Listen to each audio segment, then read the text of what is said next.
Hello అండి, welcome back to my channel. ఈరోజు నేను సగ్గుబియ్యం ప్లస్ శనగపప్పుతో పాయసం ఎలా చేస్తారో చూపిస్తాను.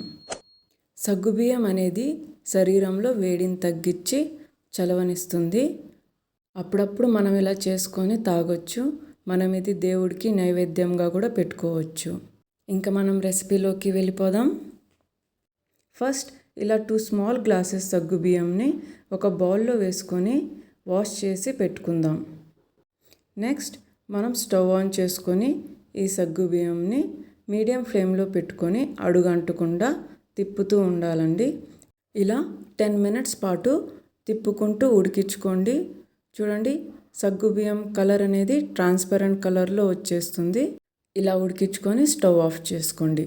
నెక్స్ట్ మనం ఒక కుక్కర్లో ఒక బిగ్ సైజ్ గ్లాస్ శనగపప్పు దీంట్లో వేసేసుకుందాం. దీన్ని ఇప్పుడు బాగా వాష్ చేసేసుకొని 3 గ్లాస్ వాటర్ పోసుకొని ఒక 4 సీటీస్ వచ్చేదాకా కుక్ చేసుకుందాం. కాసేపు తర్వాత కుక్కర్ ఓపెన్ చేసి పప్పు ఉడికిందో లేదో ఇలా చెక్ చేసుకోండి.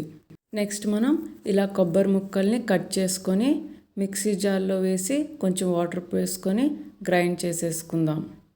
గ్రైండ్ చేశాక ఇప్పుడు నేను ఈ కొబ్బరి పాలని ఒక స్పూన్ సపోర్ట్తో ఈ బౌల్లో స్క్వీజ్ చేసేసుకుంటున్నాను. నెక్స్ట్ మనం ఒక వెసల్ పెట్టుకొని దాంట్లో 4 to 5 స్పూన్స్ నెయ్యి వేసుకుందామండి. ఇలానే దీంట్లో తరిగిన కొబ్బరి ముక్కలు వేసుకొని మీడియం ఫ్లేమ్లో ఇలా ఫ్రై చేసేసుకుందాం. నెక్స్ట్ మనం దీంట్లో ఒక బౌల్ జీడిపప్పు కూడా యాడ్ చేసుకుందాం. సేమ్ జీడిపప్పును కూడా కాసేపు నెయ్యిలో వేయించుకుందామండి. వన్స్ ఇవి లైట్ బ్రౌన్ కలర్ అయ్యాక మనం నెక్స్ట్ ఇప్పుడు ఉడికిన శనగపప్పుని దీంట్లో యాడ్ చేసేసుకుందాం. ఇలా యాడ్ చేశాక దీన్ని మనం బాగా కలుపుకొని ఒక 5 మినిట్స్ పాటు మీడియం ఫ్లేమ్లో ఇలా ఉడికించుకుందాం. నెక్స్ట్ కొబ్బరి పాలు ఉన్నాయి కదండి, అవి కూడా దీంట్లో పోసేసుకుందాం. ఇలా పోసేసుకొని సేమ్ మనం ఒక 4 to 5 మినిట్స్ పాటు ఉడికించుకుందాం. నెక్స్ట్ తరిగిన బెల్లం ముక్కలు కూడా దీంట్లో యాడ్ చేసుకొని ఒక 5 మినిట్స్ పాటు ఈ పాయసాన్ని ఉడికించుకుందాం. ఈ స్టేజ్లో మనం ఇప్పుడు ఉడకపెట్టుకున్న సగ్గుబియ్యంని దీంట్లో స్లోగా యాడ్ చేసేసుకుందాం.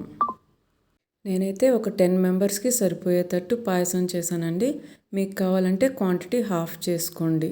సగ్గుబియ్యం మొత్తం వేశాక ఇలా 4 to 5 మినిట్స్ మీడియం ఫ్లేమ్లో పాయసాన్ని కుక్ చేసుకోండి. పాయసం ఆల్మోస్ట్ రెడీ అండి. లాస్ట్లో 2 స్పూన్స్ నెయ్యి ఇలా యాడ్ చేసుకొని హాట్గా పాయసం సర్వ్ చేసుకొని ఎంజాయ్ చేయండి. ఈ కంటెంట్ నచ్చితే please do subscribe my channel.